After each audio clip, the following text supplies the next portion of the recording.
Hello YouTube! Hello viewers! At ito na naman si Luis Daniel Vlogs at nagbabalik para sa panibagong komentaryo at reaksyon patungkol dito na naman sa Gorebox. Kung nung isang beses sa Roblox ang ating reaksyon, so magkatunog na magkatunog, no? At ngayon nga pala ay ito na naman. Guys, actually, last week pa siya, no? Last 2 weeks, in-upload ng GMA. At sana di tayo makapiright.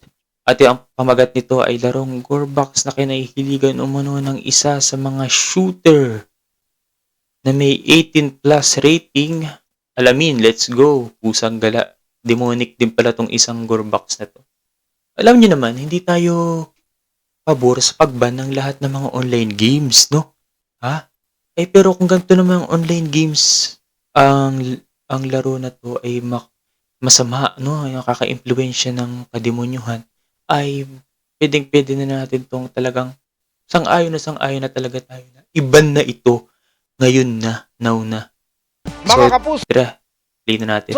tumangging humarap sa pagdinig ng Senado kaugnay ng Tacloban School shooting ang developer ng violenting online game na Gorebox.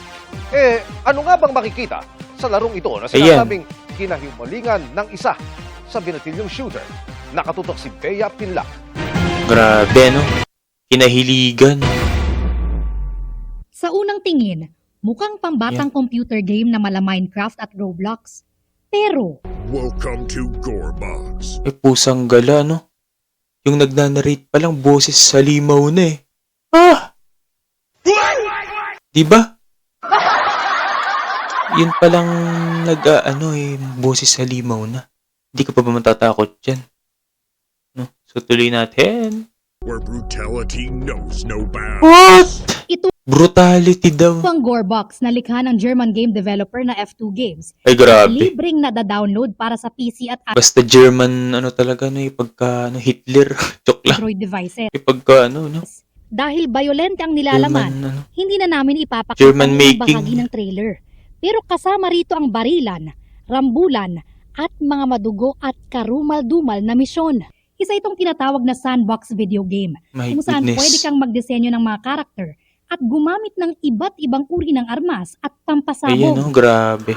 Kaya ang Pan-European Game Information o PEGI, ang standard video game rating system ng Europa, binigyan ito ng 18 dapat lang. Dapat hindi na minor de edad yung maglalaro ng Gorebox. Bakit? Puro violente. May barilan, may saksakan. At hindi lang yan. Siyempre, para siyang Roblox, meron ding pagre-recruit ng mga grupo ng mga demoniacs. Grupo ng mga kulto, guys. rating na PEGI 18. Na nangi-influensya sa mga Ibig bata. sabihin, for adults only. Pero ang video game na ito, sinasabing kinahumalingan Nako. Ayan na mahirap talaga. umano ng isang Kinaalin. shooter. Ang hirap Ang ibigkas video na. game na ito, sinasabing kinahumalingan umano ng Kinahumalingan daw. shooter sa San Jose National High School sa Tacloban City. Kaya naman sa pagdinig ng Senate Committee on Women and Children sa susunod na linggo, ukol sa Tacloban School Dapat talaga, actually ngayon nakaban na yata siya, no? Pero dapat iban talaga siya totally, pati sa website, yung mga website. Kasi kahit iban mo yan sa Play Store, ma-access pa rin yan. Saan? Sa mga APK. Sa website, na lang yan sa Chrome, no? Pwede ka pa rin mag-download. Gusto sanang ipatawag ni Committee Chairperson Senator Risa Ontiveros ang developer ng Gorebox na si Felix Yan, no? Philip. Pero ayon kay Ontiveros, sa ipinadalang tugon ni Philip, Nakakadismaya daw na pinili daw ni Mr. hindi siyang humarap sa Na pagdinig. wag dumalo. Dismayado si Ontiveros dahil marami pa naman daw sana siyang nais itanong sa game developer. Guys, Sabi pa ni Ontiveros, takot yan. hindi naman niya sinasabing isang Masawat, laro lang ang dahilan ng trahedyang ito.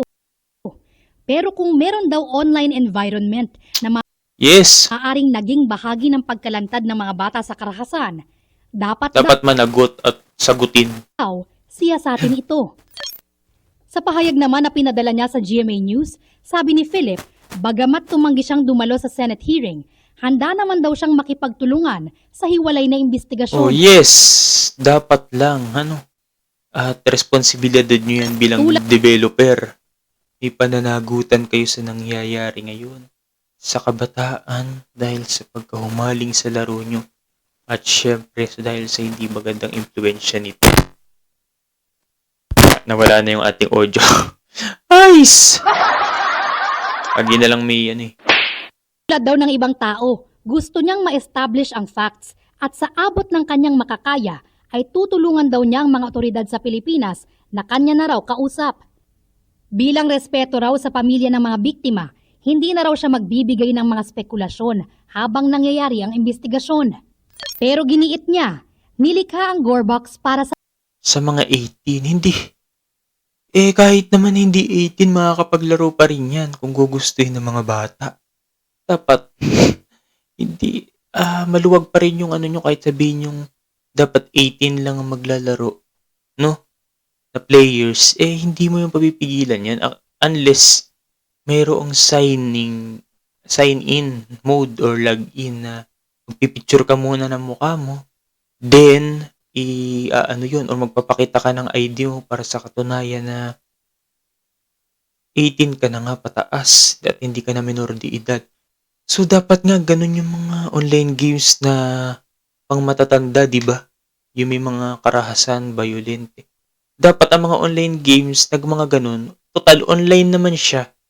Kayang-kaya nilang gumawa ng verification process, parang sa mga pag-open ng paggagawa ng bank account or mga accounts sa internet.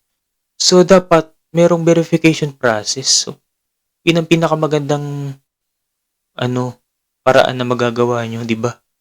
Kung gusto nyo talagang hindi makapaglaro yung 18 pababa, 17 pababa pala. Ay tama. Ay ano ba talaga kuya?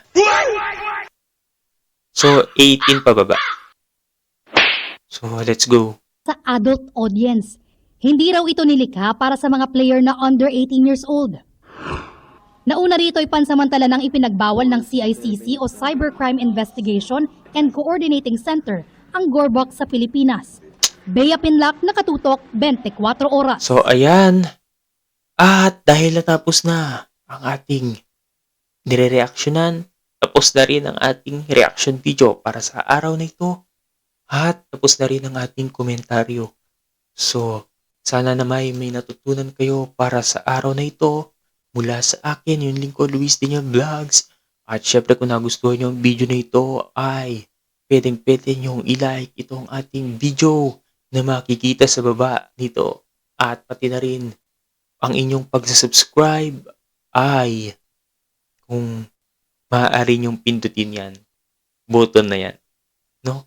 Kung nagustuhan nyo ang ating video at gusto nyong makakita pa ng mga ganitong video na nagre-reaction sa iba't ibang uri ng topic. Okay, so thanks for watching and see you on my next vlog. Hey, bye-bye!